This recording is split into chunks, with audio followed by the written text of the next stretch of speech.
Hello guys, this is your friend Uzumkai Universe 2.0 and we are back with a new fanfic. Which is what if Naruto goes to Uzushiogakure during the wave mission Fem Haku x Naruto Part 1. And if you enjoy this fanfic then please press the like button and subscribe to my channel for more fanfic like this. And now let's start the fanfic. The sun has just set on the village hidden in the leaves, Konohagakure. It was the day of the genin selection exams. One young yellow-haired boy is in the middle of the woods trying his hardest for his makeup exam. Kage Bunshin no Jutsu, Shadow Clone Jutsu. Screamed Naruto. Poof. A dozen clones of him came into existence. Yada. Yelled Naruto. The scroll said that these were solid clones. Better test one out to make sure so I don't fail the exam, he observed. Come here, he told one of the clones. As it walked over, Naruto suddenly charged said clone and kicked it in its face, leaving only enough time for him to see its slightly shocked face before it poofed once more out of existence. Strange, my face kind of tingles like something struck it. Maybe I'll ask Gigi about it later. What should I do now? I've already mastered the jutsu, so I guess I could just rest. Murmured Naruto to himself as he sat on the ground to wait for a teacher to grade his work. About an hour later, a man in black pants and shirt with a green flak jacket, his hair in a pineapple-looking ponytail and a scar across his nose came into the clearing and found Naruto just napping on the ground. He steals a scroll of powerful and forbidden techniques from the most important person and place in the village, and when I find him he's taking a nap in the middle of nowhere. He asked himself as he walked up to the young blonde. Coughing lightly into his fist, he gathered as much air into his lungs before shouting at Naruto, his head somehow growing as he did so, "You moron, what the hell are you doing?" Naruto, scared out of his sleep, was momentarily terrified, convinced that the village was under attack or something, before realizing he had company.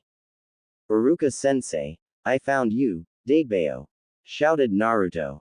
The now identified Iruka sighed as he pinched the bridge of his nose, sighing before telling Naruto, "No, I found you. Now what are you doing out here and why did you take the forbidden scroll?" The blonde looked at Iruka with a rather confused expression on his face. "What do you mean, Iruka-sensei?"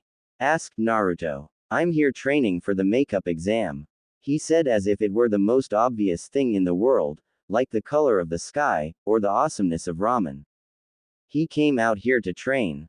He's exhausted and was napping when I got here. How long was he working?" "Wait, what? What do you mean makeup exam, Naruto?" asked the scarred man. Naruto smiled as he proudly hefted the large scroll. "Mizuki-sensei said that if I got this scroll from the Hokage and learned a jutsu from it, I could graduate since I failed the normal exam." "That's strange. Why would Mizuki tell him that? Unless..." All of a sudden the sound of shuriken and kunai being thrown reaches his ears. "Naruto, get down!" shouted Iruka as he tackled his student. "Well done, Iruka. I didn't think you had it in you," shouted someone in a tree on the edge of the clearing. He was a silver-haired man in the same outfit as Iruka, but with a pair of gigantic throwing stars on his back. "Mizuki, what is the meaning of this?" shouted Iruka at the silver-haired man. "I've gotten rather bored here, Iruka. This place has been holding me back from day one. So I found a new master, one that will give me power. All I needed was a little gift and all that I ever wanted would be mine." "You're insane, Mizuki," shouted Iruka. "Come Naruto, let us leave this place and fulfill our every dream. Give me the scroll," screamed the demented silver-haired man. "Don't give it to him, Naruto," yelled Iruka. Cackling, Mizuki simply asked, "And why should he listen to you, the one who lied to, and hated him all his life, Do you want to know why you are hated, Naruto? Why no one loves you or ever will?" "Stop, Mizuki," yelled a desperate Iruka. "It's because you are the nine-tailed fox that attacked the village 14 years ago. It was you who killed the fourth Hokage. It was you who killed Iruka's parents." "What?" thought Naruto, "is that true? Am I just a monster? Did I kill all those people? Did I kill the Yondaime and Iruka's parents? If that's true then I guess I deserve to be treated this way." No, he's not, shouted Iruka. He's just a child who's had a burden no man should carry on his own thrust upon his shoulders. He is Naruto Uzumaki, shinobi of Konohagakure no Sato. Naruto then remembered all the people who made his lonely existence bearable, the Hokage, Iruka, and the family who ran his favorite ramen stand the Ichirakus, and he began to smile. Thanks Iruka-sensei, I know who I am Naruto Uzumaki, the next Hokage. Mizuki just stood there and smirked. How can you be a Hokage if you're dead? He asked as he grabbed several shuriken and kunai and threw them at Naruto. Shit, thought Iruka as he tackled Naruto, getting him out of the line of fire, thus making the kunai hit him instead and pinned him to a tree. With Iruka pinned to a tree by kunai, Mizuki wound up one of his giant shuriken about to throw it, with Naruto watching from where Iruka knocked him down to. Say goodbye to your demon brat, Iruka! Screamed the insane Chunin, as he let fly with the shuriken. No, no, no. I can't let Iruka-sensei die like this. But I'm not strong enough to beat him. Do you want power, boy? What? He thought as he fell into the blackness. Inside Mindscape, Naruto woke up groggily, before shortly realizing he was in a strange sewer, lying in the water. Ew. Why am I in a sewer? Wait, Iruka-sensei. He started to panic slightly before realizing that before he could help his sensei, he had to find out where he was. Noticing the water was flowing like a river, he decided to go upstream to see where the source of the water was. Following the pipes, he soon came to a large chamber with an area sectioned off by gigantic metal bars closed with a paper with the kanji for seal on it. Feeling this was important, he walked up to the gate, only to jump back as a large pair of red eyes opened behind it, as well as a large toothy disturbing-looking grin appearing and a deep booming laughter being heard. So my warden finally graces me with his presence, said the same voice he heard in the forest. Where am I? Asked Naruto. We are in your head, Kit. The place that represents your mind, said the voice. Why, you're the fox, aren't you? The Kyuubi no Kitsune, asked a terrified Naruto. That I am, Kit. So do you want my power? Asked the fox. I do want power, but not yours. I want my own power so I can protect my precious people. If it is not my own, it would be a hollow victory, replied the young blonde. The Kyuubi stared at Naruto for a few moments before bursting out into laughter, and saying, Good answer, Kit, you're a warrior born. Tell you what, I think I'll give you a new power. Don't ask me how it works as I only understand the basics myself. So do you accept? That depends on what this power is, and what you want in return, said Naruto, slightly suspicious of the giant fox. Once again the fox burst into laughter. This power is what I believe you mortals call a Kekkei Genkei, and all I want is a chance to see the outside world. Before Naruto could protest such an arrangement, the fox cut him off and continued his speech. I don't expect you to open the doors right now or anything like that. That comes later when I eat you. Right now I just want you to tear off a small part of the seal so that I can see through your eyes, smell through your nose, hear what you hear. After 14 odd years of being locked in a cage in the sewers, I've gotten rather bored. How large a part of the seal? Asked Naruto. About the size of your thumb, replied the Kyuubi. Yes, the ripping off a part of the seal thing is a cliché, but I don't care. Isn't a Kekkei Genkei something you get from your parents? If you're asking what I think you're asking, then yes, if you have children then they could have this bloodline as well. What kind of Kekkei Genkei would I get? It is a power called black blood and it turns your blood black as well as allowing you complete control over it. Again, I don't know what exactly you can do with it, but I can think of a few things, such as forming weapons with it and making a type of armor, or simply surrounding someone with it and crushing them to death, as well as increasing the amount of blood in your body by about triple the amount. Kyuubi explained. What do you mean triple the amount? Questioned the confused blonde. The average human adult has 5 pints of blood within their body, little over a gallon. Triple that and you get 15 pints, which is just shy of 4 gallons. You on the other hand are a 14-year-old midget, Kit, so you don't even have that much. But how would I get it out of my body without cutting myself or getting hurt over and over and without killing myself due to blood loss? Asked Naruto, a little miffed about being called a midget. Well, you see, when you use your powers, your skin will open up like a lid, think Kimimaro, and when you're finished getting the blood you'd need, you'd simply close up without a trace, or I'd suggest you put as much into one of those sealing scrolls you mortals are so proud of as you can. As for dying from loss of blood, you'd only need the normal amount to live, which means you essentially have 2 bodies worth of blood to go through before you enter the proverbial danger zone. That does sound pretty awesome. Alright, I'll do it, Datebeo. Shouted Naruto, as he walked up to the gates. He reached up to one corner of the seal and slowly and meticulously ripped of a piece no larger than the last digit of his thumb. All of a sudden, large amount of a red substance started to crawl towards and engulf Naruto. As it touched him, it started to burn, and he began screaming from the pain. HMPH. Did I forget to mention this was going to hurt? Oh, how careless of me, said the fox, without a hint of remorse in his words. Naruto soon collapsed on the floor of his sewer, panting for breath as he glared at the fox. Is there anything else I should know?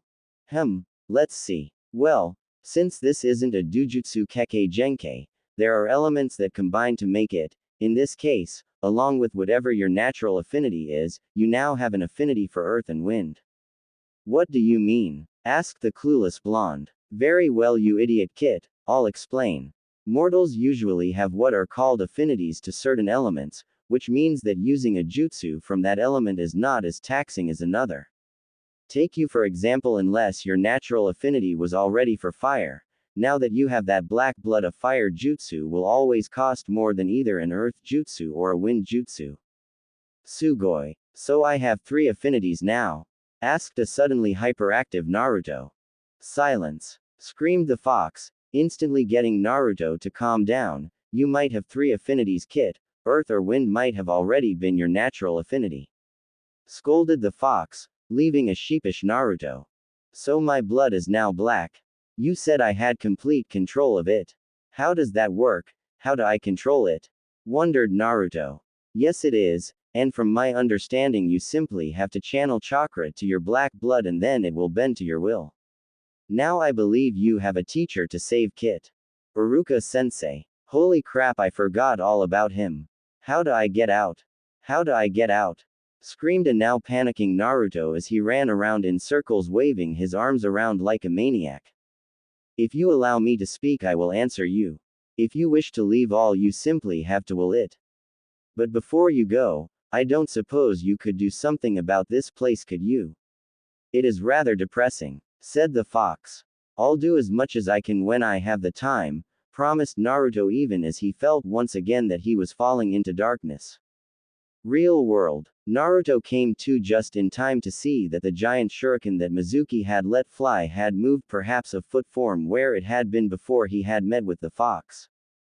Thinking quickly, he remembered the fox's words on how to control the blood and his idea of using it for armor. He jumped between Iruka and the shuriken, and held up a hand palm out. He then focused as much chakra as he could into the blood vessels in his forearm and hand and thought about the blood hardening. As Iruka watched in horror, and Mizuki watched in glee, the shuriken got closer and closer and then struck Naruto's outstretched hand. But rather than cutting his hand off, it barely cut him before it stopped. Mizuki and Iruka watched awestruck as Naruto tossed the shuriken to the side and growled at the silver-haired man, "Just try to hurt Iruka-sensei, you piece of shit. I'll repay you anything you do to him 1,000 times over." Naruto. How did you do that? Mumbled Iruka to himself. What can you do, little fox? You're just a poor little abomination that needs to be put out of its misery. After I kill you I'm going to kill Iruka as well. Screamed Mizuki, cackling insanely. We'll see about that, Tem.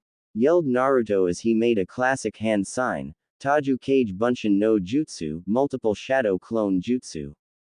1,000 Narutos popped into existence and stared with utter hatred at Mizuki, who was starting to sweat profusely. Bring it on, little demon. You are nothing compared to my might.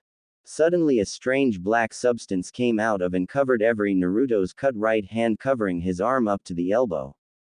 After every Naruto had his arm covered, they charged the silver-haired man.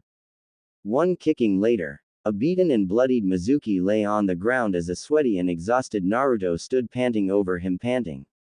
He then walked over to Iruka and said, "I did it," before pulling all the kunai out of his friend. "Naruto, can you sit down and close your eyes?" asked Iruka to a very surprised Naruto. "Sure, Iruka-sensei," said Naruto.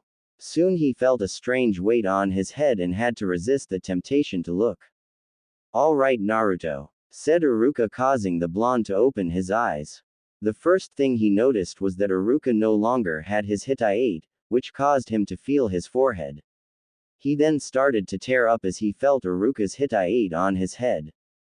"Congratulations, Naruto. You passed this year's Genin selection exam," said Iruka with a proud smile towards his favorite student. He was then tackled to the ground by an ecstatic blonde blur, which was laughing merrily. "Nay, Naruto, how did you do that anyways? The thing with the shuriken and your arm?" wondered the scar-faced man. "Oh, that's easy, Iruka-sensei. It was a Kekkei Genkei that the fox gave me." "You're damn right I did," said the fox, startling Naruto for a second, but he decided to worry about it later. Iruka wondered for a second if he had gone crazy or was sleeping, but he had always been sane and he was in too much pain to be asleep. "I'm sorry," asked a deeply confused Iruka. "When Mizuki Tem threw that shuriken at you, the fox pulled me into my, I think he said, mindscape or something. Anyways, it asked me if I wanted power, and I told it only if it was my own power to protect my precious people, or else it would be a hollow victory. It then gave me a bloodline which allows me to freely control my blood as well as tripling the amount of blood in me. He then told me that if I didn't have it before then I have both an earth and a wind elemental affinity. It then said that I can give the ability to my kids if I had any." The new Genin ecstatically explained to his sensei. "Interesting, Naruto. Well, now that this whole fiasco is over, how about we give the scroll back to Hokage-sama, and then go have some ramen to celebrate?" "Yada! Ramen!" screamed the blonde while going to pick up the almost forgotten forbidden scroll. As they left for the Hokage's office, neither one noticed nor cared that the Hokage's elite forces, the Anbu, showed up and took Mizuki away. At the Hokage's office, Hiruzen Sarutobi, otherwise known as the Sandaime Hokage, looked at the young man who he considered a grandson and his teacher as they explained the events of the night. "And then Naruto picked up the scroll and we came here, Hokage-sama," finished Iruka, who was standing at attention in front of the Hokage's desk. "Very well. Mizuki has been apprehended and been placed in a cell at the T&I department. As for you, Naruto, I'm very proud you were able to beat Mizuki even if it was foolhardy and reckless of you. I am going to approve Iruka's decision and make you a full genin. I am also going to give you the mission pay for AB rank and put one on your record. Report tomorrow at the academy at 10 to receive your team assignments. But before you go, I'd like a sample of your blood so that we may run some tests on it to see what you can do," said the Hokage. "What do you mean sample, Gigi, and didn't I already tell you what I can do?" asked a thoroughly confused whiskered genin. "Well, Naruto, some abilities have uses that can only become apparent after serious study and deliberation. I just want you to live up to your full potential," explained the aged man. "All right, Gigi, do you have something to keep the blood in?" The Hokage thought for a minute before he called, "Neko-san." After he called, a young woman with purple hair and a cat mask appeared kneeling before the Hokage, and asked, "What may I do for you, Hokage-sama? Do you have some kind of container that we may use for a sample of Naruto's blood?" asked the Hokage. "No, I do not, sir, but Tora is a medic, so he may have one," she replied as a man in a tiger mask appeared with a glass vial. "Naruto, can you put some blood in the vial or do you need some sort of assistance?" asked Hiruzen. "Thanks, Gigi, but Kyuubi told me how to do this," he said excitedly as he held out his left hand palm up. After about 3 seconds, 2 bisecting lines appeared on his palm and the skin split and blood flowed out. The 4 adults in the room looked worryingly at Naruto only to see that he didn't look uncomfortable in the slightest. After an amount of blood had come out, his hand closed without even so much as a scar. Fascinating, thought the Hokage and Tora. The blood then began to hover in the air in a sphere about 3 inches across, and Naruto started to sweat from the concentration needed to do this. The blood then began to flow into the vial. Naruto only got about 3/4 of it into the vial before his concentration broke and the rest fell onto the floor, the Hokage's desk, and Tora's gloved hand. Sorry Gigi, said Naruto as he looked at the floor and the desk where his blood had fallen, looking both mentally and physically exhausted. It's all right Naruto, replied Hiruzen, it can be cleaned. Now how about you go home and rest? You have a big day tomorrow. But Gigi, whined Naruto, Iruka-sensei promised me ramen. Smiling Iruka replied, tell you what Naruto, I'll take you for ramen tomorrow, right now you look dead on your feet. How about it? I'll hold you to that Iruka-sensei, promised Naruto as he bid everyone goodbye, but just as he was about to leave he remembered something and turned to the Hokage much to the surprise of everyone present. Hey Gigi, is there something I should know about Kage Bunshin? Because I was testing it out and I kicked one in the face, and after it disappeared it seemed like I knew what it felt like to be kicked in the face. Everyone just looked surprised at his observation as Hiruzen decided to tell Naruto of the perks of the Kage Bunshin jutsu. Well Naruto, the Kage Bunshin is a very special technique in that when a clone is dispelled, its memories are transferred back to the user and any other remaining clones. So anything that you the clones do you learn as well. Naruto scrunched his face up in thought, then asked, so if one of the clones memorized a book and then dispelled, I'd memorize the book as well. The others just looked surprised at his observation. Yes Naruto, that is exactly correct. It also works with jutsu or chakra control exercises. If a clone masters something then you get the experience and you master it as well. Something that would take 2 hours would only take 1 with a clone and something that takes a year would only take a month with 12. It is a great training tool and since you have such high chakra levels you could make hundreds of clones and you could master pretty much anything easily. At this point Naruto had sparkles in his eyes as he considered the possibilities of what his Gigi had said, and then he grew slightly confused. Nay Gigi. What are chakra control exercises? The Hokage looked slightly exasperated and simply told Naruto that he would tell him next time Naruto came for a visit. After some grumbling on Naruto's part he left to go sleep.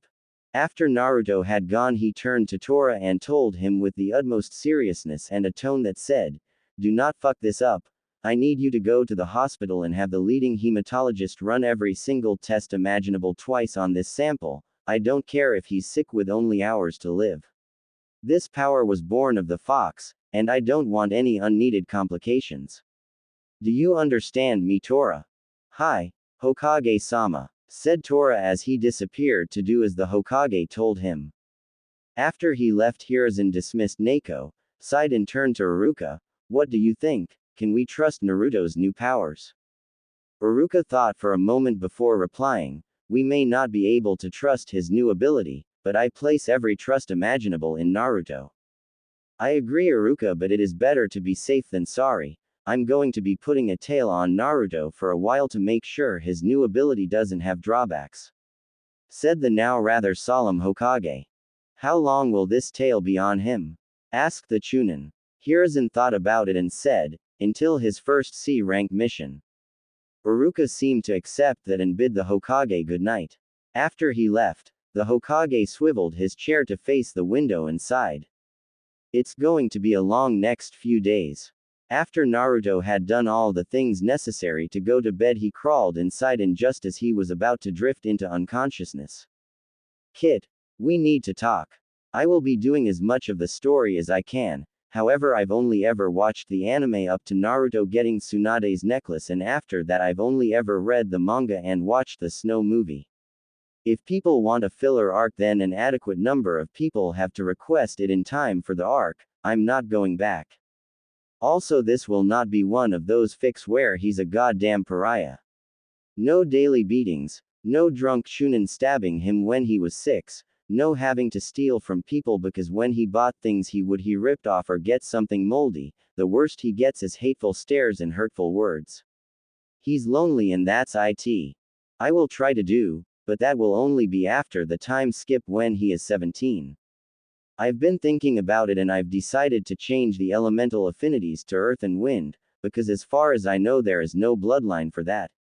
And that isn't the dust bloodline because the dust bloodline is earth, wind, and fire, insert joke here. This will be the only major change I'm going to do in this story. I'm kinda surprised at the turnout too. I mean, it's been less than a day and I've already got 500 views, 19 favorites and 45 followers. Wow, I honestly thought it'd take a lot longer to do that much. Maybe I'm underestimating the number of people on the site. Brown Phantom. I honestly didn't think he was told that much other than control, affinity, and capacity. Guest 1. What? Eagle 12. I know I already PM'd you, but I thought I'd be fair. He will be reasonably smart, but he will have his idiot moments. The Kyuubi is going to threaten him to what he thinks his container should be like. He'll be serious, but not a psychopath. Hoi T. Yeah, I know. In fact, that was actually one of my main concerns as to which elements I should have picked. You're right about the Shikatsunyaku thing, though like I said earlier I'm not going back. Xavion. Yeah, the ANs weren't a good idea. For me, no matter what I write, whether it's a school paper or a story, I can never find a good place to start, and like I said last chapter, I have zero confidence in my writing ability. As for the poisons, it seems rather rushed, but I think that his natural Uzumaki healing factor as well as the Kyuubi would take care of most but the strongest of them. Guest 3. No, Naruto Hinata, there's way too many of the damn things already. While I do like her as a character, I feel she doesn't have a strong enough will to be with Naruto. Hell, she'd probably go comatose from their first kiss. This will be a pure Naruto Fem Haku FIC. Ryujin 96. I really can't think of a way to do that. Redhot Mito. I like my way better. Hello, human speech. Hello, human thought. Hello, demon speech. Hello, demon thought. Jutsu. Naruto's bedroom. Kid, we need to talk. Mindscape. Naruto once again felt himself falling into the darkness, except this time he rather welcomed it. He again found himself in front of the cage. What do you want, furball? Asked a tired Naruto. Screw you, kid, I just wanted you to make good on your promise to fix this abysmal sewer. Retorted an annoyed fox demon. What do you want me to do? Inquired the blonde. I don't give a damn as long as there's more green. Grumbled the fox. Naruto thought for a moment and then closed his eyes. When he opened them up, it was an improvement. They were now in a cave with the stalactites and stalagmites acting as the prison bars, with sunlight pouring in through holes in the ceiling, which allowed moss to grow all over the place. One thing that was similar was the steady drip of water upon the small pools that were everywhere. All in all, it was a rather beautiful place for those poetically inclined. Which sadly neither inhabitant was. What the hell is this? Roared Kyuubi. It's the best I could do on such short notice, and if you don't recall, I had a life or death struggle not 2 hours ago. I'm tired and I want to sleep. Also, you said you didn't care as long as there was more green. Whined Naruto, pointing to the moss. The fox, realizing the blonde had a point as well as not liking his own words being used against him, decided to remain quiet. So may I leave now? Asked Naruto. Not yet, Kit. I want to have a word with you about your conduct as a ninja. I want you to get your head in the game. Act serious, I have a reputation to uphold. What do you mean, Kyuubi? I do take being a ninja seriously. No, you don't, Kit. You treat it as if it were some big game. Well, newsflash, it's not. It's a life filled with death and isolation. In your time you will have to kill, and you will most likely also be killed. And before you say otherwise, look at your Gigi. How many shinobi are his age? How many are half his age? Naruto sat there trying to think of a comeback. Listen to me and maintain my image, and I will do all I can to help you, but know this. If I catch you slipping up, I will devour your soul in an instant. Do I make myself clear? Naruto, after a moment's thought, nodded. Alright, Kyuubi, if you think you can help me, I will do as you say. But so help me, if you lead me down what I think is the wrong path, I will not hesitate to turn around, said Naruto to the fox, with eyes shining with determination. After a brief stare down, both parties grinned. This was going to be an interesting relationship. The next day, as Naruto awoke from his slumber, he began to remember the events from last night. Man, that was one crazy dream, he said as he began stretching. I agree with you, Kit. I am too good to be true, said the kitsune, startling Naruto enough where he fell out of bed.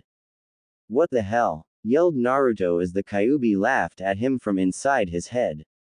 Wow, Kit, you really are dumb as a brick, said the Kyuubi, ignoring the indignant.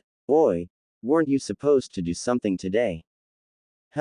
Oh, I get assigned to my genin team today, shouted the ecstatic blonde ninja.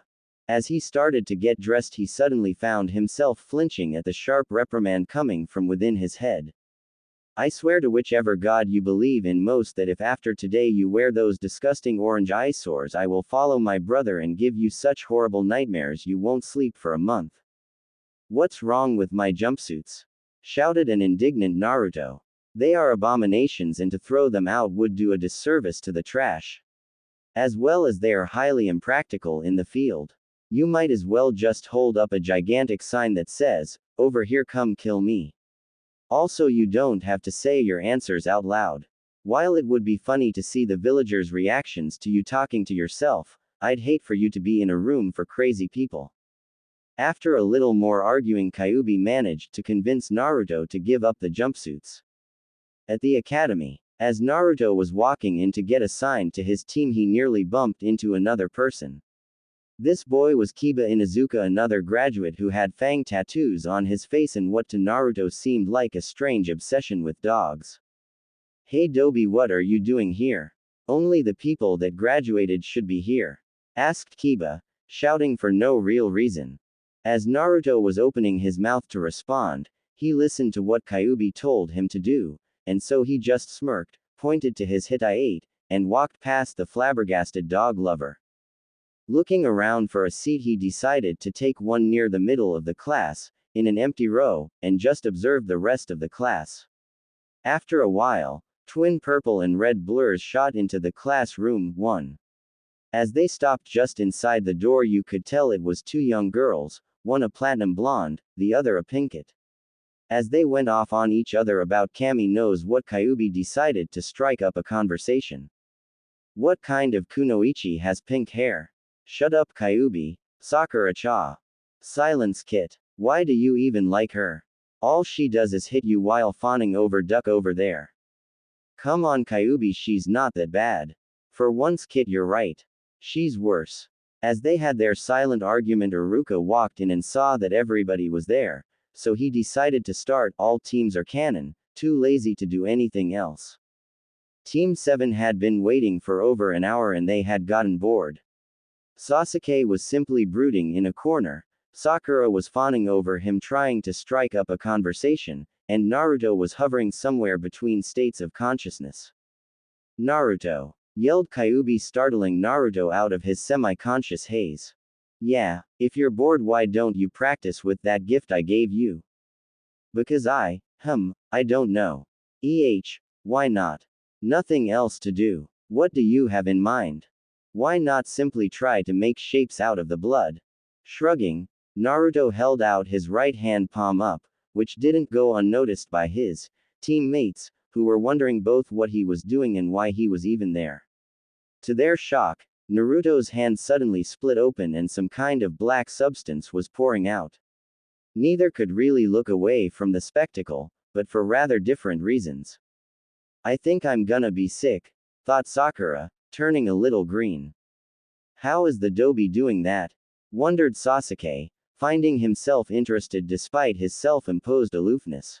Then the liquid began to form shapes. It first turned into a slightly lopsided sphere, then a star, then a rectangle, a heart, a pyramid, switching to seemingly random shapes at seemingly random times, though as time passed, the shapes got less defined and he was starting to struggle. Dobi, what are you doing and what is that stuff? Sasuke asked rather awkwardly. Well, Tem, I'm trying to control it, and as for what it is, it's my blood, he said casually, as if simply remarking on the weather, though his new comrades almost threw up. What the hell? Why is your blood black? I mean, I've seen it before and it was red, and how the hell are you controlling it? Screeched the pink-haired Kunoichi, nearly deafening both of the males. Worse. Shut up. After digging in his ear with a finger so he could hear again, he simply responded, it's my Kekkei Genkei, I unlocked it last night. For his part, he and Kyuubi were holding their laughter in at their flabbergasted expressions. Sasuke was the first to come out of his stupor, and seemed to take it personally that the Dobi could have a bloodline and that he unlocked it before Sasuke himself unlocked his, so he once again retreating to a corner to brood. Sakura returned to the world of the living a few minutes later and decided not to believe him, since him having a bloodline would put him somewhere near her Sasuke-kun, not at the same level, of course, but close enough. Naruto was simply content to, for the moment, ignore his companions and focus on his new training, trying to keep his focus and make more and more complex shapes. But he could only keep his focus for at most a few minutes, and make the most basic of shapes. And then the fun of his teammates bickering over dating rights would begin again and would make it harder for him to do anything. This was the scene that Kakashi walked in on another hour and a half later. A black-haired one in a corner seeming angry for some reason, a pink-haired Kunoichi fawning all over him outrageously, and the third blonde one sitting near the windows, with a black mass hovering over his hand, forming shapes. Kakashi had been told of Naruto's new abilities, yes. But being told was one thing, seeing was another. While he was slightly intrigued, he hid it well behind his mask of indifference.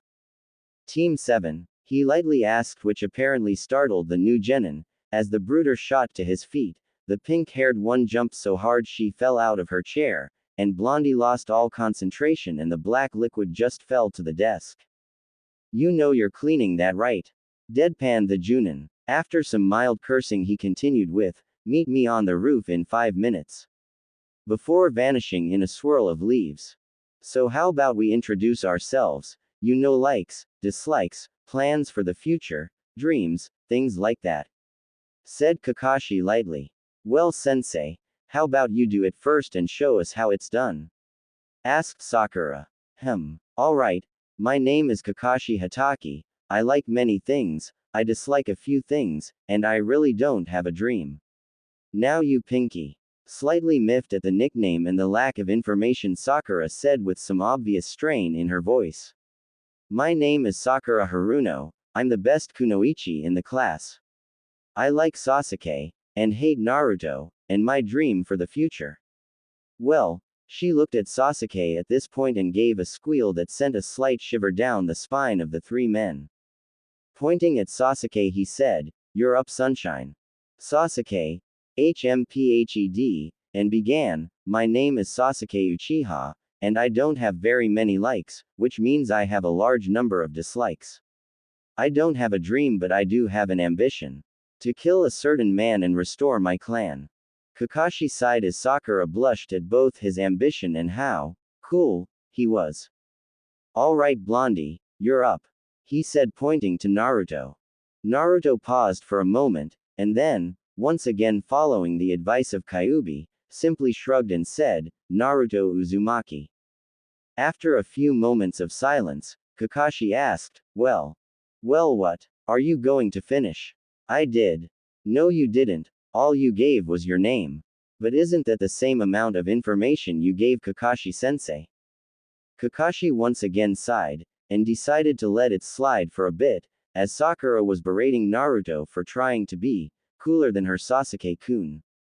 So I have a brooding avenger, an annoying fangirl, and a petty blonde. I'm screwed.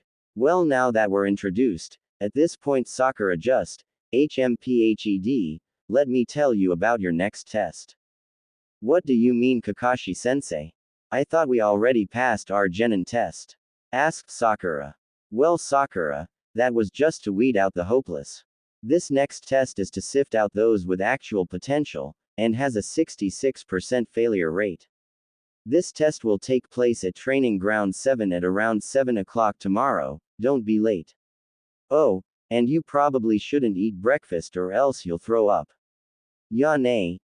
The silver-haired Junin then disappeared in a swirl of leaves with an evil chuckle, leaving the three of them with their own thoughts.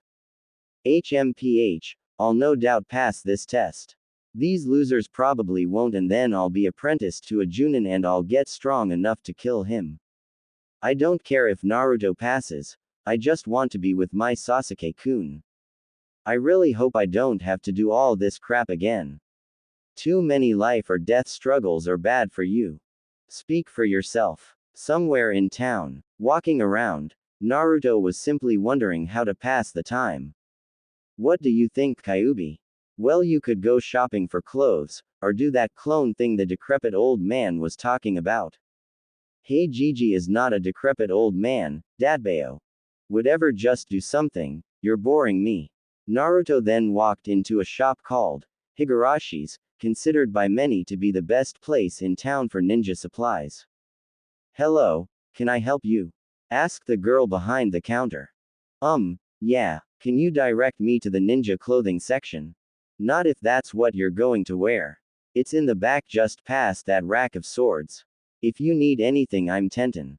Naruto, after grumbling about how no one appreciated the color orange, thought for a moment and just couldn't help himself. What's your name if I don't need anything? After dodging several kunai, he made it to the clothes section and started picking stuff out. After about 10 minutes, he walked up to the counter and placed down several sets of the same outfit. Black shinobi pants, black shinobi sandals, with a dark green camo jacket, and an orange sash. He just couldn't completely give up the orange, along with a new set of kunai and shuriken. He didn't buy any shirts since the Kyuubi decided that the black undershirts he usually wore would suffice. Is that all? Asked Tenten. Unless you think there's something that could help me train. Said Naruto. We have some weights if you'd like some.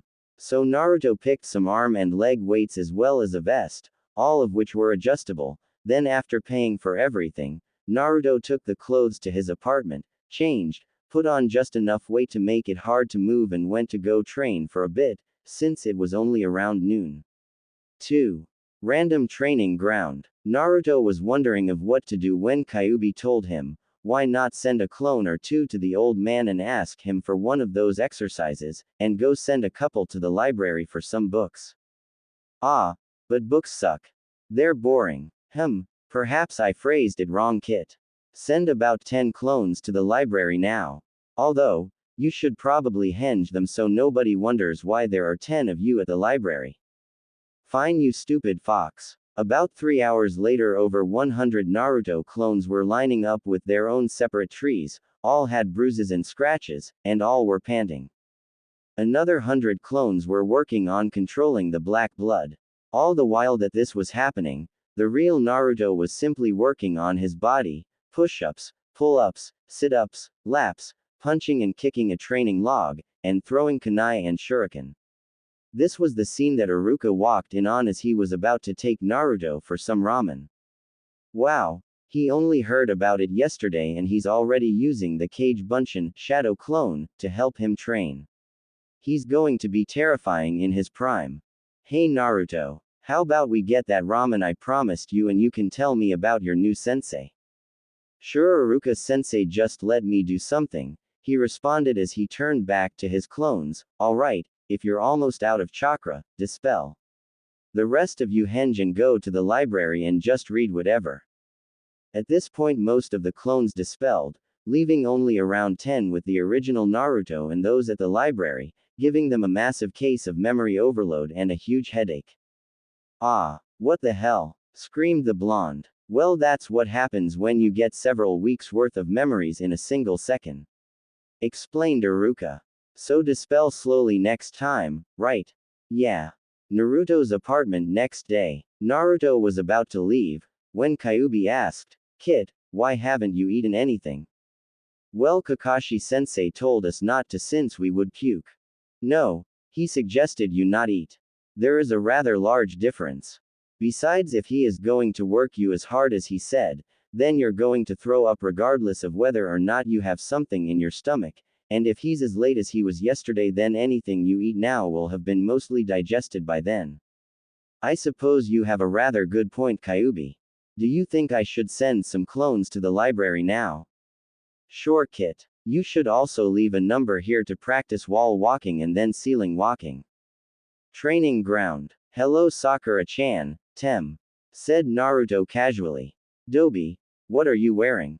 asked Sasuke. "Yeah, Naruto. Stop trying to impress me. It's not going to work. Sasuke is my one and only," yelled Sakura. "Why is the first thing you think when you see me doing something different, is that I'm trying to impress you? Are you really that full of yourself? How could I not have noticed?" "Because you're a moron. Because that's the usual reason," replied Sakura smugly. Naruto shrugged, not able to deny the truth behind the words, and simply said, "I felt like a change. I'm a ninja now, so I should at least look the part." "Whatever, Dobi. New clothes or not, you're still going to fail this test. Once a loser, always a loser." Naruto shrugged again and sat in the shade to work on his blood control, which with the work of his clones had increased dramatically. 3.5 hours later. Training ground. "Yo," said the silver-haired Junin. "You're late," screeched Sakura. "Hey. Well, my alarm clock was broken," he said as he pulled one out of his hip pouch, which was working perfectly, and a pair of bells. "Alright, your job is to get these 2 bells from me before noon, which is an hour and a half away. If you can't get a bell in that time, you will be tied to a stump and I will eat your lunch in front of you." As Sakura and Sasuke's stomach growled, all 3 genin had the same thought. So that's why he didn't want us to eat. Everyone noticed that Naruto's stomach hadn't growled and stared at him. Naruto, for the umpteenth time that day, shrugged and said, "It was only a suggestion. You only have to get 1 bell.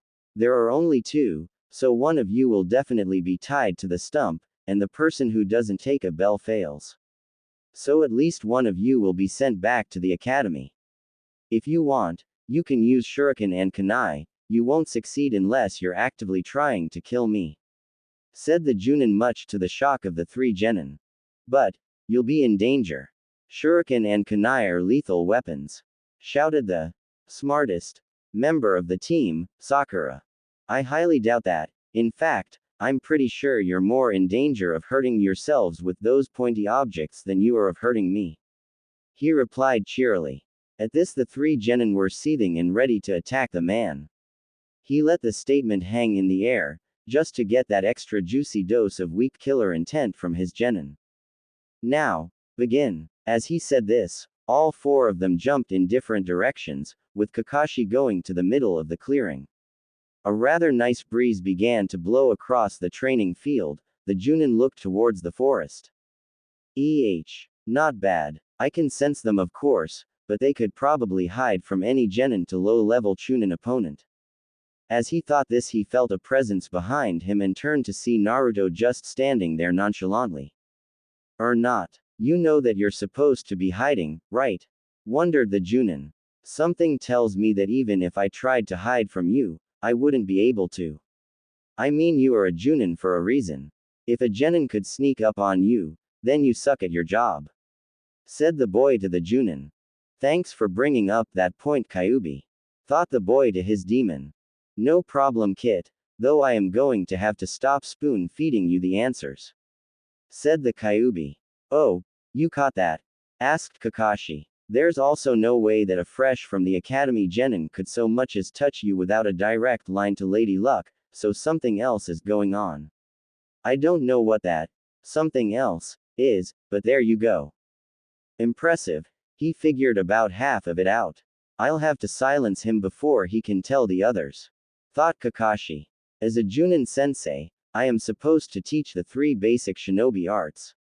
Lesson 1, Taijutsu," he told Naruto as he placed one of his hands into his hip pouch. Isn't taijutsu hand-to-hand combat? So why would you be reaching for a weapon? Asked Naruto. A weapon? Aren't you cocky? You are nowhere near the level required for me to use a weapon on you. Replied Kakashi as he pulled out an orange book with the title, Ika Ika Paradise. Sensei, why do you have a book? Asked the confused as all hell Genin. Why? So that I can figure out what happens in the end, responded the silver-haired Cyclops. With this blatant disrespect, Naruto proceeded to pull out 2 kunai and shuriken and throw them at the man. He then pulled out another kunai and charged as Kakashi caught one of his kunai, blocked the rest of the projectiles with it, and then dropped it. When he reached the Junin, Naruto quickly tried a horizontal slice to cut the man's head off, which was even more quickly ducked under. Naruto then twisted his body in order to heel kick the man, which Kakashi dodged by moving to his left. Naruto then took another swipe with the kunai only for the man to jump backwards. Naruto used the momentum for his swipe in order to spin full circle to increase the power when he threw his kunai. But no one was there. All of a sudden Sakura burst out of the bushes screaming, "Naruto, behind you!" At this Kakashi started saying, "Tula," before getting interrupted by 4 black spikes shooting out of Naruto's back. Shit. He has way more control over it today than he did yesterday. Kakashi screamed in his mind. What were you saying, Kakashi-sensei? Asked Naruto, before getting curb stomped into the river. Well, that didn't go as planned. Thought Naruto to himself underneath the water. What the hell did you expect? You said it yourself, you wouldn't be able to lay a finger on that guy. So what am I supposed to do? Naruto thought back as he used chakra to stick to the bottom of the pond. Think about what he said. There are 2 bells but 3 of you, which would be a 66% pass rate, but yesterday he said it was 9 out of 27, which is 33%. That means that either only 1 of each team will pass, or 3 out of 9 teams of 3 will pass. Now, what does that mean? How the hell should I know? The only thing I can think of is that we are supposed to work together. But, having only 2 bells would make it so that we would fight. Exactly, Kit. What better way to defeat your enemies than to pit them against each other? You may have a point there. Responded the blonde as he ceased using chakra and started to swim to the surface. Did he drown Naruto? Was the combined thought of the 3 people above the water as Naruto hadn't surfaced in over a minute. All of a sudden a number of shuriken began to shoot out at Kakashi, which he simply caught. So you were simply trying to get me to lower my guard, thinking that you had drowned? Asked the man. Not really, I was just thinking, and I think I may have figured out the true nature of this test. Oh, and what's that? I really don't see the need to tell you. Responded the whiskered genin as he charged the man with what appeared to be a staff made of his blood. As the 2 were having their conversation, a Naruto came up on Sasuke and Sakura at the same time and said the same thing. We need to work together. Whatever Dobi, I don't need dead weight, and you'll just hold me back. Said Sasuke, as he went off to find a good place to fight Kakashi, leaving the clone to dispel itself. No way in hell, Naruto. The only one I'll work with is Sasuke-kun, screeched Sakura as she went off into the forest to get away from another Naruto clone, who also dispelled itself. Well, what do you know, he really did figure it out. Thought Kakashi as he dispelled the clone that had been distracting him. What to do? What to do? What do you think, Kyuubi? Asked Naruto from his position in a clearing. Maybe you should wait until they get their asses kicked, and then ask again. Responded the fox. After having a rather pleasant discussion about which type of meat is the best, Naruto said pork while Kyuubi said rabbit, they hear a scream. Looks like Sakura is out of the running. Thought Naruto to the Kyuubi. Probably. Let's go wake her useless up. Kyuubi commanded Naruto. Searching through the forest, Naruto felt a large flare of chakra. Satem is fighting too, huh? I'll find Sakura first and then go scrape him off the forest floor. Soon enough they come upon an unconscious Sakura, and began shaking her to get her awake. Sakura-chan, Sakura-chan, you need to get up, we need to work together. Soon enough, Sakura began to stir. As she was waking up she started to mumble and then without warning, pounced on Naruto, screaming, Sasuke-kun. After realizing what was going on, she immediately let go and slapped Naruto. Naruto, what are you doing, you pervert? Stop trying to feel me up while I'm unconscious. She scolded. What did I do? I was shaking your shoulder trying to wake you up when you jumped on me. And indignant blonde shouted back. Whatever, Sasuke-kun. Now look what you did. You distracted me so I would lose track of Sasuke-kun and he would die, so that you wouldn't have competition, didn't you? She screeched, accused it of him. I've heard blondes are stupid, but I guess they only hold second place when the pinkets are involved. I was trying to wake you up, Datbeo, insisted the blonde as Sakura ran off into the woods. Well, that was a dud deal. He mused to himself, waiting for something to happen. Ah, Sasuke-kun is just ahead. Sigh. Let's go check it out, Kyuubi. I say let them stew in their own filth. Naruto then proceeded to walk over to where he heard the voice from while arguing with the fox. When they reached the clearing, Naruto and Kyuubi stared, and stared, and stared, and then burst out in hysterical laughter at the scene in front of them three. It's a good thing Pinky is wearing pants or would be getting one hell of a view. After Naruto had calmed down, he made a few clones to help him dig Sasuke out while they talked. Now do you believe me when I say we need to work together? Asked Naruto. Whatever, Dobi, I don't need you. Responded Sasuke, free down to his sternum. Listen, Tem, we need to work together. How many two-man teams have you ever heard of? The Sannin, the Inoshika Cho trio, even the fourth had a team. Why would they stick us in a team of three just to tear us apart? Shouted the blonde as he dug up Sasuke's waist. I suppose, Dobi. Responded Sasuke as got out of the hole after his teammate finished digging him up. Now let's wake up Sakura. After about 10 minutes, the two of them succeeded in getting Sakura out of La La Land, and after another 5, they got her to stop crying and off Sasuke. It was at that point that Naruto explained his reasoning to Sakura. She at first didn't say anything, looked at Sasuke, nodded to herself, and attacked the blonde. What the hell are you doing? Screamed the blonde as he jumped into a tree. There's no way that Baka, Naruto, would ever think up something like that, so that means you have to be Kakashi-sensei. If you're going to henge into someone you should at least act like them. She shouted as she started throwing kunai and shuriken at him. They've got a point, you know. Observed Kyuubi. Shish, shut the hell up. Sakura-chan, relax. It's me. Shouted Naruto as he dodged and swerved Sakura's attacks, only to be hit by a lucky shot. It was as Naruto was on the ground nursing a gash in his arm, when the bell went off.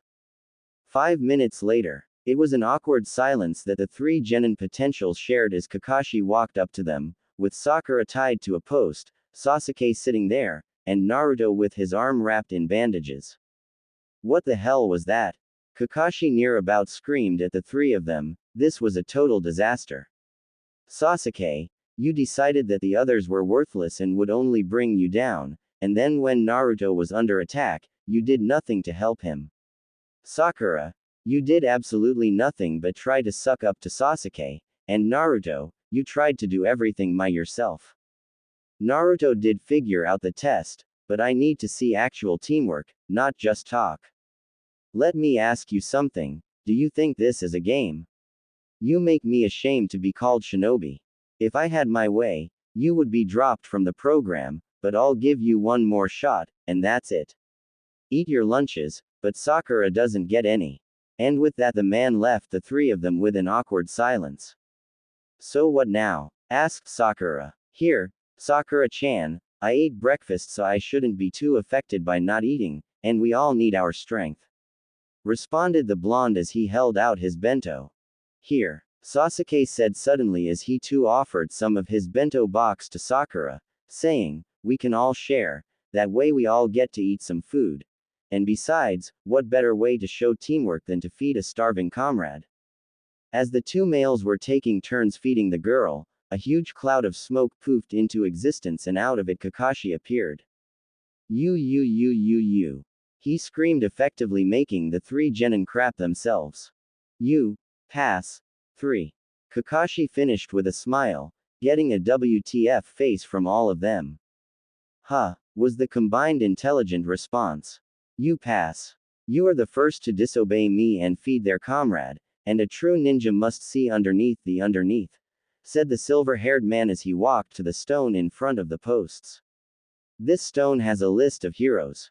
It is a list of those who lost their lives in the line of duty. The names of all my friends are on this stone. Remember, those who disobey the rules are trash, but those who don't care about and abandon their comrades are lower than that. As he was talking, the three children were hanging on every word like a lifeline. He's awesome. Now that concludes the training for today. Meet me here at 7 a.m. Tomorrow we begin our duties as Team 7. The Junin shouted as he gave the three a thumbs up. Yeah! Screamed Sakura and Naruto. Hokage's office 1 month later. The past month became rather routine for Naruto. Wake up, send several shadow clones to library, train with other shadow clones in control, meet up with team, do teamwork exercises for a few hours, eat, do a mission, train some more, go home, eat, go to bed, sleep. Wash, rinse, and repeat.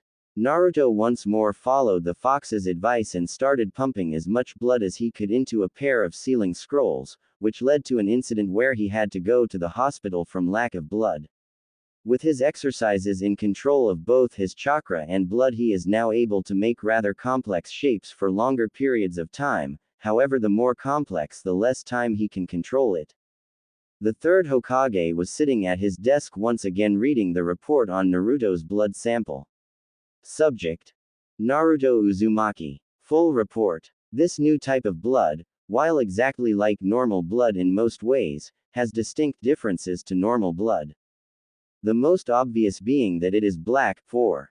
This is due to the fact that it has several times more iron than normal red blood cells, which, given the subject's control over it, could make it a very versatile and deadly weapon. It also has no discernible blood type. When placed with other samples of blood, the subjects, for lack of a better word, infects the normal blood, turning it into the black blood as well, meaning that the subject could make near infinite amounts by taking the blood of others. It is unknown what would happen if it were to be placed into a living host, but with the aspect of control, it could have very interesting mission aspects. However, when placed with other blood with a Kekkei Genkei 5, it reacted in an extremely violent manner, injuring several of my assistants. When the blood infects another sample, the sample becomes like the black blood in every way. Report end. Hiruzen sighed as he took a draw from his pipe. I should get Naruto a physical to see how his body has acclimated to the blood. Just then, a rather scratched up Team 7 walked in, carrying 6, a struggling brown cat with a red ribbon in its hair. Capture Tora mission complete, Hokage-sama. Reported a saluting Kakashi, who coincidentally didn't have a scratch on him. Acknowledged Kakashi. I'll have your team's pay when you walk in tomorrow, said Hiruzen as he placed the demonic feline in a cage to be delivered to its owner. All right, so what do you want to do next? We have painting a fence, carrying groceries, cleaning up lit. Hell no, Gigi. I want a real mission. Something that's an actual challenge, yelled Naruto. He does have a point, Hokage-sama, said Sakura, while Kakashi just looked impassive, and Sasuke, as usual, brooded. Very well, Naruto, I think I have the perfect C-ranked mission for you, he said as he pulled out a scroll. You will be escorting your client to his home in the Wave Country. You will protect him from things like bandits and thieves. He then raised his voice and said, send him in. After a few moments, 7, the door opened and in came an old man with gray hair, a huge backpack, a straw hat and a bottle of sake. This is my escort. I wanted ninja, not a bunch of brats, he slurred. I assure you, sir, that I have the utmost faith in my team. said an inwardly annoyed Kakashi. Whatever, as long as I get home safe and sound, I don't care. My name is Tazuna, bridge builder extraordinaire, he said, puffing out his chest. You leave tomorrow at 7 for your mission. Good luck. Oh, and Naruto, Kakashi, stay here, I have something I want to give you, said the Hokage as he held up a couple of copies of the medical report. You leave tomorrow at 7 for your mission. Good luck. Oh, and Naruto, Kakashi, stay here, I have something I want to give you, said the Hokage as he held up a couple of copies of the medical report. As the others left for the day, the two walked up to the Hokage's desk and accepted the files. After a few minutes of reading, Kakashi put his down and simply said, well, that's interesting. So does that mean that I could control people with my blood? Asked the rather nervous Genin. In theory, yes, you could also halt all the blood flow in their bodies, or simply tear it out of them in an instant. Though that would be a little gruesome, said Kakashi. After a second's thought, Naruto asked, Gigi, could I ask for a favor? Oh, and what would that be? When we are done with this mission, could we head to the ruins of Uzushiogakure? The tension in the room becoming immediately palpable, the Hokage activated the privacy seals, and urgently asked, how do you know of that place? Well, about 2 weeks ago, one of my clones came across the term while reading a book on the elemental nations. Flashback no jutsu. Man, I'm bored, grumbled one of the Naruto clones disguised as a middle-aged man, while he flipped through the glossary of a random geography book he pulled off the shelf. Let's see. Oni no Kuni, interesting but no. Shimo no Kuni, don't really like the cold. Tori no Kuni, too many nobles. Tsuki no Kuni, never really thought of the moon, always asleep when it comes out. Sum no Kuni, nah, Kiba's mom is terrifying. Uzu no Kuni, hey Uzumaki, Uzu no Kuni, sounds interesting, he thought as he began to once again flip through the pages. Let's see what the book has to say. Uzu no Kuni. Located off the coast of Hai no Kuni, and home of Uzushiogakure and the infamous Uzumaki clan, known for their vibrant red hair and powerful chakra. Also known as the village of longevity, due to its inhabitants' notoriously long lives. The shinobi of this village were also notorious for their skills in fuinjutsu, which allowed them to do things with chakra thought impossible beforehand.